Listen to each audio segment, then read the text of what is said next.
Lord of Jackson. Amen. In Jesus' mighty name. Amen. And I pray that all of us, at the last day, we shall make heaven. Amen. He said we shall make heaven. Amen. In Jesus' most powerful name. First lesson says, and we took our first lesson from the book of Genesis, chapter 4, from verse 1 to 8. Second lesson from Matthew 13, 24-30. And then, first of all, I would like to acknowledge God's blessing in our midst. The Lord has been so good to us in this church. From all the miracles that our daddy just relate to us as regards that family. Thank God for the comeback of Brian. Thank you, Jesus. The Lord's doing. Yes. The Lord has been marvelous to us in this church. Thank you, Lord. The Lord has been faithful. From January to July, we have not recorded death in this church. Thank you, Lord. We have not come to gather sleepers at our gospel. People have not come to mourn. We have not opened the book of commiseration or the book of condolence God start with anybody or anyone in this church. We want to say thank God. It is a month of perfection. And the Lord has been so good to us. If we are conversant with what the Lord has always been doing, and if we look at the month of July, we discover that the Lord has been so good. The Bible says, count your blessings, name them one by one, and it will surprise you what the Lord has done for you. Don't know what you are going through, but if you look closely, if you take a close look at what the Lord has done for you, you will discover that your goodness and the blessings of God over your life surpasses what you are going through presently. And so, the name of the Lord be praised. Amen. And we want to thank God for the peace in Harrington. Because if there's no peace in the city of Harrington, we will not be present here this morning. Yes. Thank So you, we Lord. give God all the glory for everything. The peace, the joy, the love, the progress, the protection, and what have you. The Lord is with you. Even the Ezra, he sang to the Lord in the book of Psalm chapter 89, verse 1. He said, I will sing of the mercies of the Lord. He said, I will sing of the mercies of the Lord. He says, in my heart shall I make it known, from the rising of the sun right until it's going down. He says, I will sing of the mercies of the Lord. And I believe that everyone present here, if given a chance, will sing of the mercies of the Lord. And so the name of the Lord is praised. And so let us go to Genesis chapter 4, verse 1 to 8. And let somebody read for us. Our fourth lesson, let somebody read for us. Genesis chapter 4, verse 1 to 8. And Adam knew Eve, his wife, and she conceived, and bare Cain, and said, I have gotten a man from the Lord. And she again bare his brother Abel, and Abel was a keeper of sheep, but Cain was a tiller of the ground. And in process of time, it came to pass that Cain brought of the fruit of the ground, an offering unto the Lord. And Abel he also brought of the first of his flock and of the fat thereof. And the Lord had respect unto Abel, and to Cain talked with Abel his brother. And it came to pass. If we look at the Bible account of Cain and Abel, we see they both offered sacrifices. Even though they both offered something to God, their hearts were different. They came with offering to God, but they had different hearts. And so you could see that Cain's heart was wicked. Cain's heart was wicked and evil. God warned Cain. He said, sin will be crawling and knocking at your door. Or that sin had a desire to overtake you. So it is a reminder to us that sin in our life is always trying to persuade us to do bad things. Things that will dishonor our God. We will see that when they both came to God to offer offering. Somebody gave excellently to the Lord, and somebody gave poorly to the Lord. And so God saw their heart. So this is what happened to Cain. Cain's sacrifice would not have pleased God because of his heart. He came with what? With little out of the abundance that the Lord has given to him. And so, no matter what it had been, Abel's heart was faithful. Abel's heart was what? Was faithful and true to God. And his sacrifice was what? Was acceptable to the Lord. So when Cain realized that God was not pleased with his sacrifice, but on the other side, God accepted Abel's sacrifice, his heart became what? His heart became more wicked. He was angry and jealous. Jealous of who? His brother. And he went what? He went to kill him out of what? Out of envy. Let us look at it. Wicked. He was wicked. He was angry. He was jealous. And he did what? He was also envious. And at the end of the day, what happened? Murder. Murder. And so when I read the account of Cain and Abel, I see that God knows our hearts very well. God knows our hearts very well. So we need to pray that our hearts are pure. Let us come into the presence of the Lord with a pure heart. Because the Lord searches through the heart. But man searches through what? The face. Man looks at the face, but God searches the heart. The innermost, the subconsciousness. That is what God looks at. So when you read the account of Cain and Abel, you will discover that God prematurely did what he he warned Cain. He said, sin is doing what is calling, sin is trying to call at your door. But Cain, because of his wickedness, he never wanted to listen to God. Sin, on the other hand, overtook him and overwhelmed him. I pray that sin will not overtake us this morning. Amen. Sin will not overwhelm us. Amen. In the mighty name of Jesus. Amen. Sin, S-I-N, is what? Is dangerous. Sin is poison. Sin is like a chain reaction. Chain reactions in the respect that when you do one, you do another. When you fall into sin, you always do what? You always do the other one, the next one to cover it up. For instance, somebody that aborts, somebody that is pregnant, so to speak. You are pregnant you are still a student, you are pregnant in school, you're supposed to be studying, and you did what? You had what? You fornicated. And what? After the aftermath, pregnant, you are pregnant. The aftermath was pregnancy. And because you wanted to, you are still studying and you want to do what? You want to cover it up. You will go and do what? Abortion. What happened in the first place? Fornication. That's number one. And in the mold to cover it up, you go into what? Abortion. So you can see that's a chain reaction. When you do one, it takes you to the next one. Because you always want to cover your choices. You don't want people to know that what? This has been done. And so, when you look at the account, you discover that Cain's heart was what? Was so wicked.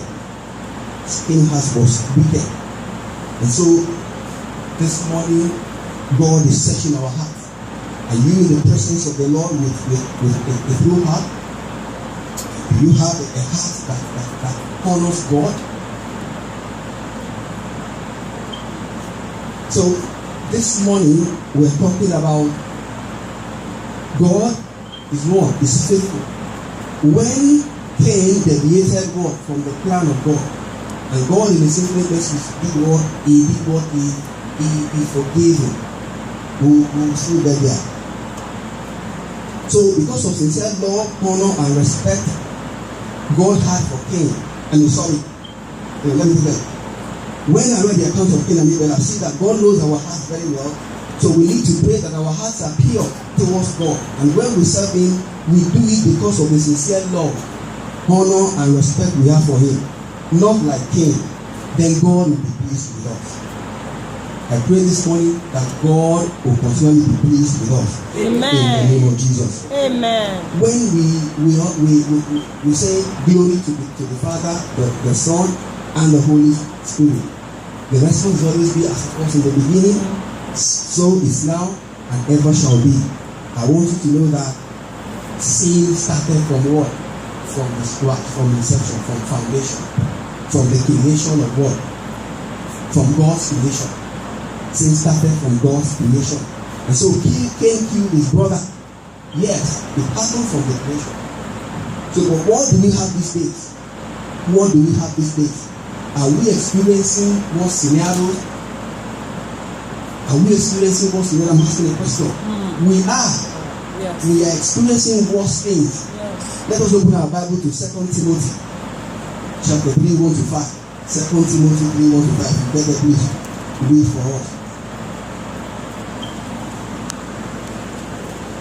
This know also that in the last days the worst time shall come. Yes. For men shall be lovers of their own souls, malicious, boasters, proud, unspeakers, Yes. obedient to parents, Yes. deceitful, and 2 Timothy 3, 1 to 5. So, but mark this, there will be terrible times in the last days. People will be lovers of themselves, lovers of money, boastful, proud, abusive, disobedient to their parents, ungrateful, unholy, without love, unforgiving, slanderous, without self-control, brutal, not lovers of the good, treacherous, rash, conceited, lovers of pleasure, rather than lovers of God, having a form of godliness but denying his power. And at the end of that verse, it says, have nothing to do with them. It says, have nothing to do with them. Because all those who do this, they do what? They are what? They are heading for destruction.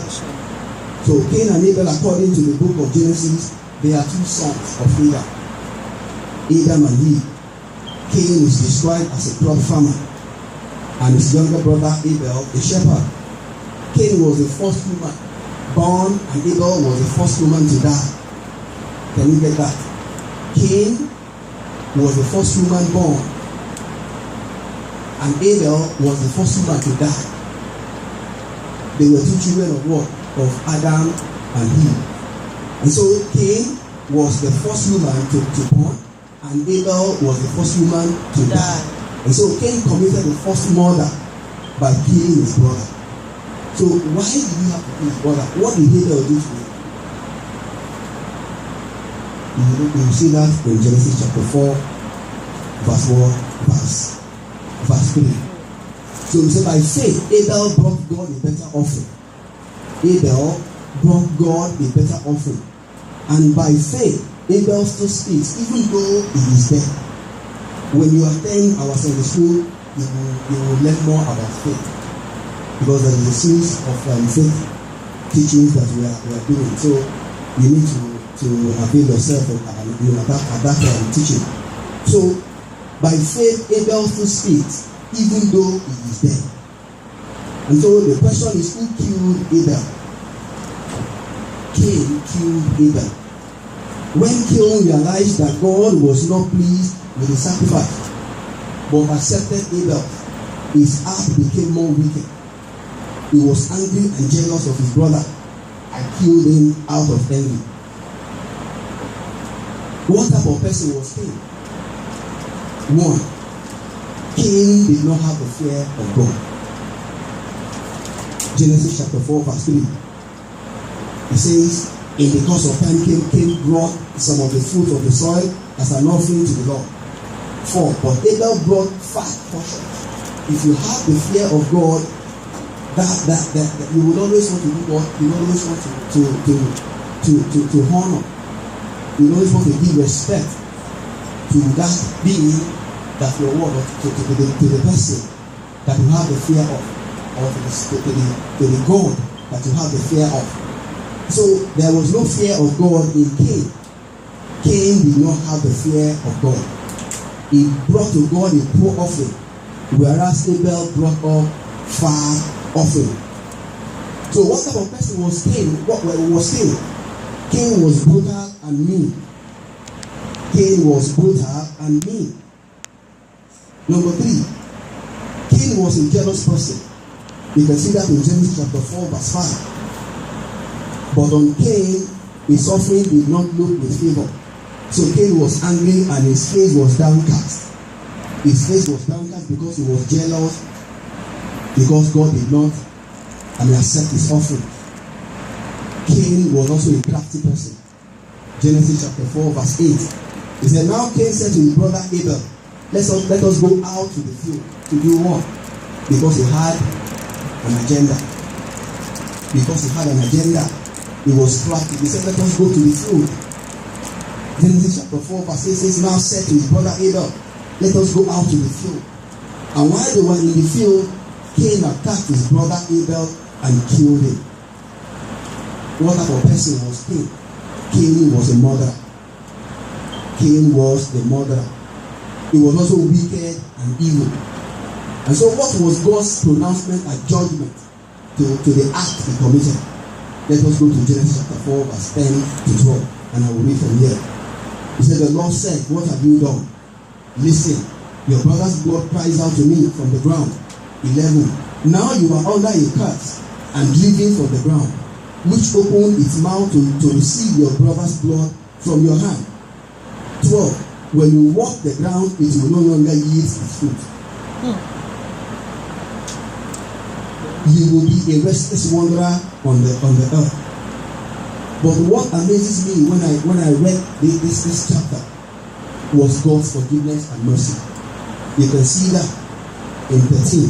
He said, Cain said to the Lord, my punishment is more than I can bear. 14 said, today you are driving me from the land, and I will be eating from your presence. I will be a restless wanderer on the earth, and whoever finds me will kill me.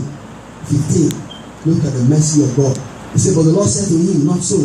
If anyone kills Cain, he will suffer vengeance 7 times over. Then the Lord put a mark on Cain, so that no one found him would kill him.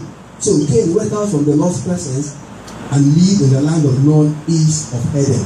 So when you look at what the magnitude of his sin, God still had work, God still had mercy on him, God still forgave him. God still forgave him.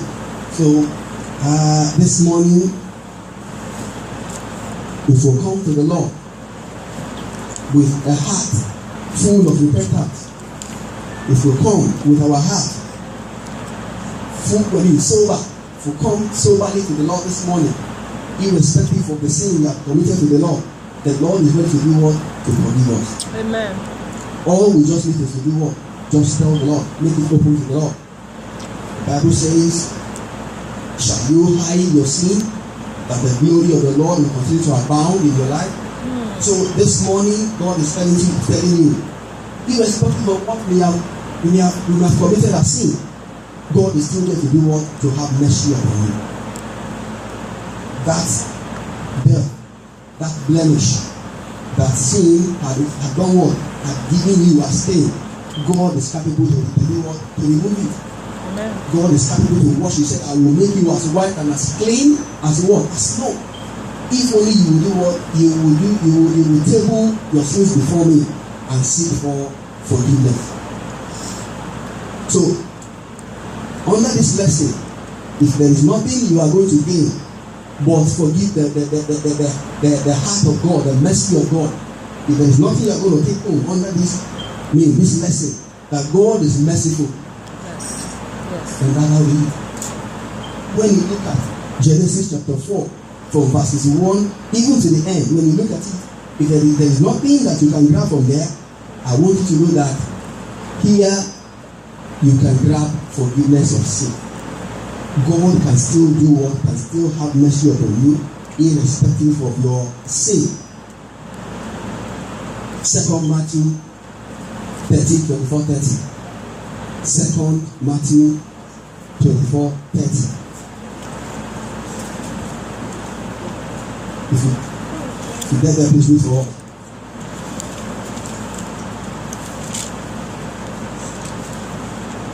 Another parable put he forth unto them, saying, the kingdom of heaven is like unto a man which sowed good seed in his field. No, sorry, Matthew 13. I'm sorry, the second lesson. The second lesson, Matthew 13:24. Yes. Yes, okay. Another parable put he forth unto them, saying, The kingdom of heaven is likened unto a man which sowed good seed in his field. But while men slept, his enemy came and sowed tares among the wheat, and went his way. But when the blade was sprung up and brought forth fruit, then appeared the tares also. So the servants of the householder came and said unto him, Sir, didn't not thou sow good seed in thy field? From whence then had it tares? He said unto them, An enemy had done this. The servants said unto him, Wilt thou then that we go and gather them up? But he said, Nay, let while ye gather up the tares, ye root up also the weeds with them. Let both grow together unto the harvest, and in the time of harvest I will say to the reaper, Gather ye together first the tares, and bind them in bundles to burn them, but gather the wheat into my barn. Another parable puts he forth unto them, saying, The kingdom of heaven is like a grain of mustard seed, which a man took. We're stopping at 30. Second Matthew 13, Matthew 24, 30. It's a parable of the wheat. It's also called the parable of the tares. It is told by Jesus to depict what the kingdom of heaven is like. He's talking about the kingdom of heaven in the context of Matthew. This parable of the wheat is also one of a series of parables about God's word and the kingdom of heaven. Jesus just told a parable about the sower. When you look at Matthew 13 from verse 1, he told us a parable of the sower and the four soils. And he follows this week's parable with the parable of the mustard seed and the parable of the yeast. So what is the meaning of this parable? Let us go to Matthew 13:36. Matthew 13:36. Then he left the crowd and went into the house. His disciples came to him and said, Explain to us the parable of the wheat in the field. He answered, he said, The one who sowed the good seed is the Son of Man. The field is the world, and the good seed stands for the sons of the kingdom. The weeds are the sons of the evil one. 39. And the enemy who sows them is the devil. The harvest is the end of the age, and the harvesters are angels. As the weeds are pulled up and burned in the fire, so it will be at the end of the ages and end of the age. The Son of Man will send out his angels, and they will weed out out of his kingdom everything that causes sin and all who do evil. They will throw them into the fiery furnace, where there will be weeping and gnashing of teeth. Then the righteous will shine like the sun in the kingdom of their Father. He who has ears, let him hear. And so when you look at this, it gives you the meaning of the parable of the wheat. So however, the wheat are the children of the devil. He said it was the devil who sowed these wheats. The harvest is the end of the age, and the reapers are angels. So accordingly, Jesus has sown good seed into the world, but the devil has also sown bad seed into the world. If we only consider this parable in terms of the Christian church, then it does not make any more sense, since both good and evil existed before humans. However, if we consider the fact that Jesus Christ is God, then the parable makes more sense, because it includes the people who existed prior to the new covenant. I don't know whether you got that. Yes. So Jesus is saying that since the creation of humanity, both the children of God and the children of the devil have been allowed to live together in the world. Yes. Yes. Both will continue to live together in the world until the end, when the children of the devil will be destroyed. Yes. So Jesus says, the Son of Man will send his angels, and they will collect out of his kingdom all causes of sin and all who do evil, and they will throw them into the furnace of fire, where there will be weeping and gnashing of teeth. Matthew 13:41 to 43.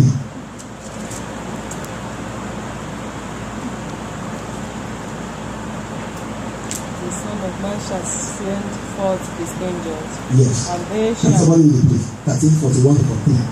The The Son Son of Man shall send forth his angels, and they shall gather out of his kingdom all things that offend, and them which do iniquity, and shall cast them into the furnace of fire. There shall be weeping and gnashing of teeth. 43. Yes. Then shall the righteous shine forth as the sun in the kingdom of their Father. Who hath ears to hear, let them hear. Revelation 7:9 to 10.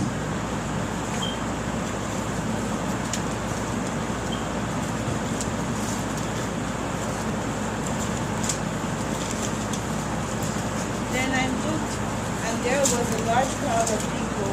There were so many people that no one could count them all.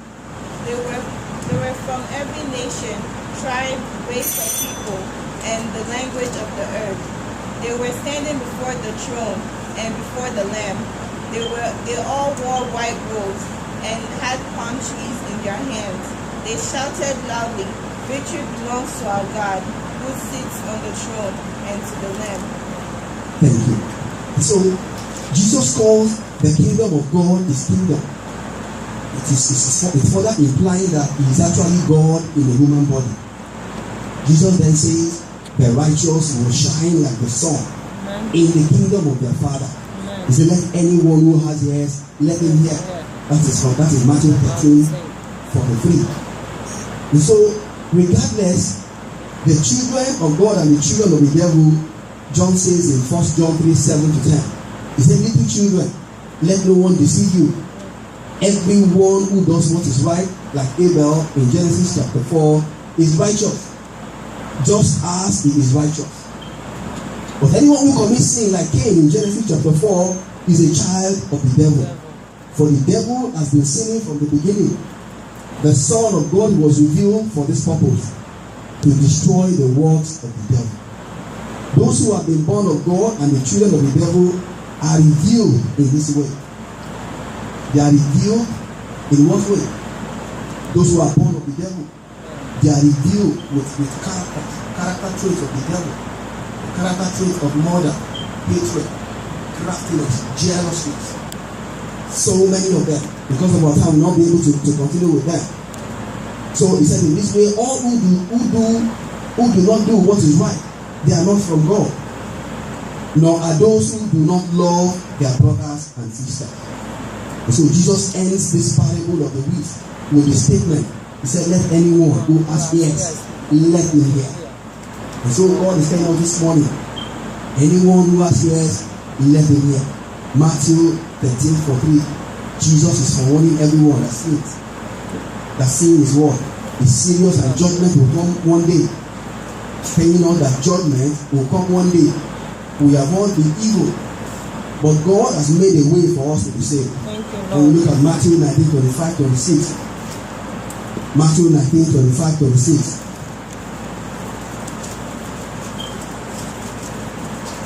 Disciples heard this. They were greatly astonished and asked, who then can be saved? Jesus looked at them and said, with man this is impossible, but with God all things are possible. So when judgment day comes, his angels will do what? Will gather the elect out from the far ends of the corners into his what? Into his kingdom. And all evil doers will be gathered into what? Into destruction. And the good news is that we get to choose whether we grow as good seeds that turn into wheat or bad seeds that turn into weeds. Can we get that?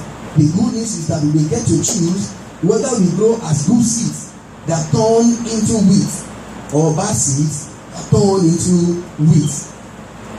I pray that at the end of time, we will not become weeds. In the mighty name of Jesus. We will be rooted in the house of the Lord. Amen. As the parable of the sower teaches us, God's word is like a seed planted in our hearts, and it has the ability to grow and bear fruit worthy of repentance. Matthew 3:8. Let us open our Bible to Matthew 3:8. And I will read. It said, produce fruit in keeping with repentance. Produce fruit in keeping with repentance. So we have been given the opportunity to determine our destiny. It is our choice to obey or to disobey God. So in conclusion, because of our time, James said in James 1:13-15, he said, no one tempted should say, I am being tempted by God. Say, for God cannot be tempted by evil, and he himself tempts no one. But one is tempted by one's own evil desire, being lured and enticed by it. Then when that desire has conceived, it gives birth to sin. And the sin, when it is fully grown, gives birth to death. I pray that this morning, the fruit of righteousness, God will plant it into our lives. Amen. In the mighty name of Jesus. Amen. At the last day, we will shine, we will rise and shine with our Lord Jesus. Amen. In Jesus' name. I will invite our daddy from the back.